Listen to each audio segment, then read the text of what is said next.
Class 12th chapter number 7। ठीक है, तुलनात्मक आकारिकी एवं शारीरिकी के प्रमाण। इससे पहले हमने क्या पढ़ा था? आर्कियोप्टेरिक्स, जीवाश्मी संयोजी कड़ियाँ। नेक्स्ट टॉपिक आता है तुलनात्मक आकारिकी एवं शारीरिकी के प्रमाण। इसमें सबसे पहली बात आती है समजातता और समवर्तिता। देखो,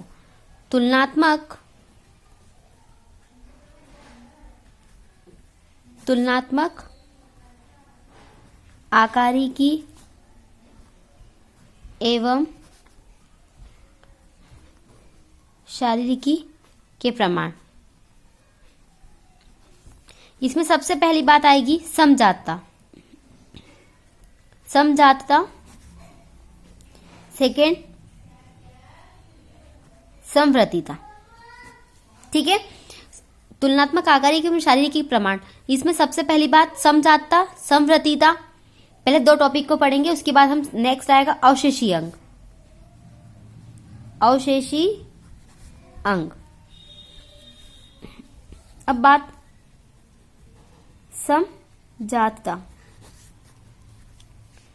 समजातता से मतलब होता है जंतुओं में पाए जाने वाले अंग, वे अंग जो क्या होंगे, संरचना और उत्पत्ति में समानता प्रदर्शित करते हैं। जैसे जंतुओं के वे अंग जो कैसे होंगे, संरचना में तो समान होंगे, उत्पत्ति के आधार पर भी समान होंगे, लेकिन उनके कार्य जो रहेंगे, संरचना समान है मतलब उनकी उत्पत्ति भी समानता प्रदर्शित करेगी, पर उनके कार्य कैसे रहेंगे, भिन्न रहेंगे। वो क्या कहलाएगा? समजातता जंतुओं के वे कार्य जो क्या होगा, जंतुओं के वे अंग जो क्या होंगे, समान होंगे, जिनकी संरचनाएं समान होगी, परंतु कार्य कैसे होंगे, भिन्न भिन्न होंगे। वे क्या कहलाते हैं? समजात अंग। आकार और संरचना में समान और उत्पत्ति के आधार पर भी समानता प्रदर्शित करते हैं, पर जिनके कार्य भिन्न भिन्न होते हैं वे समजात अंग कहलाते हैं। ठीक है, जैसे एग्जाम्पल, मेंढक के अग्र पैर, पक्षी के पंख, चमगादड़ के पंख, हाथी घोड़े के पांव। किस एग्जाम्पल दे सकते हैं हम इसमें? पहले मेंढक के अग्र पाद मतलब मेंढक के अग्र पैर, आगे के दो पैर। दूसरा सील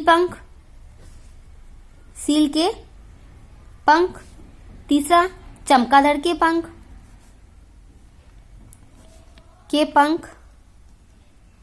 इन सब में मनुष्य के, हाथी घोड़े के अग्र पैर तथा मनुष्य के हाथ, इसमें मनुष्य के हाथ भी आएंगे। क्या आएंगे? मनुष्य के हाथ। ये सभी क्या होंगे? समजात होंगे, पर इनमें पाए जाने वाला अंतर क्या होगा? कार्य की अनुकूलता के फलस्वरूप होगा।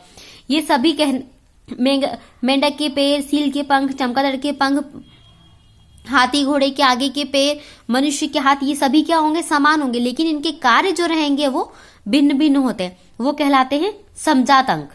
ठीक है, तुलनात्मक आकारिकी एवं शारीरिकी के प्रमाण, इसके बेस पर हमने इसे समजातता, समवर्तिता और अवशेषी अंग 3 भागों में बांटा है।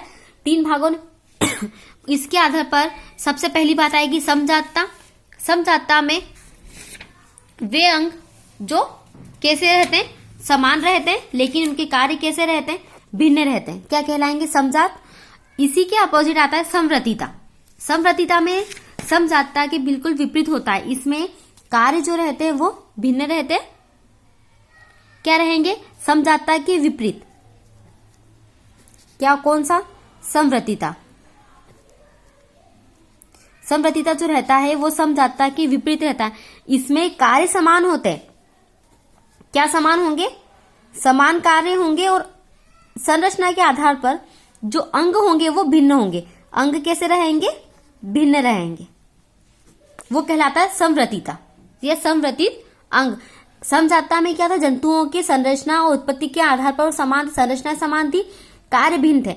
लेकिन समवर्तिता में क्या होता है? उसके अपोजिट हो जाता है, कार्य समान हो जाते हैं और अंग भिन्न भिन्न हो जाते हैं। जैसे पंख,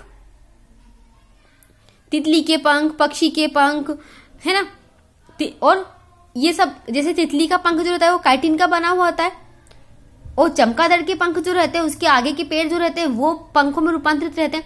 वैसे सभी के जो रहेंगे अंग कैसे रहते हैं, भिन्न भिन्न अंग जो रहेंगे वो कैसे रहेंगे, अलग अलग रहेंगे, लेकिन उनके कार्य क्या रहेंगे, सभी के समान रहेंगे।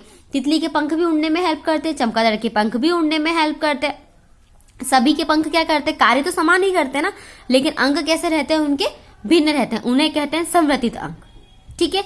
समजातता का मतलब होता है कि जीवों के वे अंग जो क्या होंगे, संरचना के आधार पर समान होते हैं लेकिन कार्य में भिन्न होते हैं, संवृतित अंग कहलाते हैं।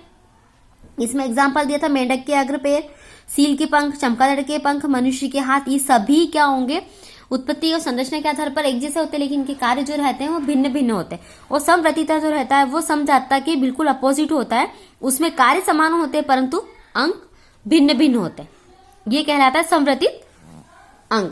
अब तीसरी बात आती है अवशेषी अंग की।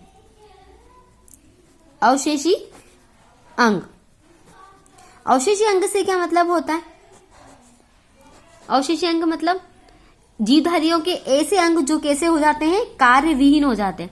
कैसे, कार्य विहीन मतलब उनका वो बॉडी में किसी भी कार्य में हेल्प नहीं करते, उनका बॉडी में रहने प्रेजेंट तो रहते हैं पर कोई कार्य नहीं होता, इसलिए उनको बोलते हैं कार्य विहीन। जीवधारियों में ऐसे अंग बहुत सारे हैं। मनुष्य में लगभग 180 अंग अवशेषी अंग होते हैं। कितने, 180 अंग कैसे अवशेषी अंग होते हैं। शुरुआत में हमारे जो पूर्वज थे, विकासात्मक पूर्वजों में ये अंग जो थे धीरे धीरे क्या थे, ये अंग विकसित थे।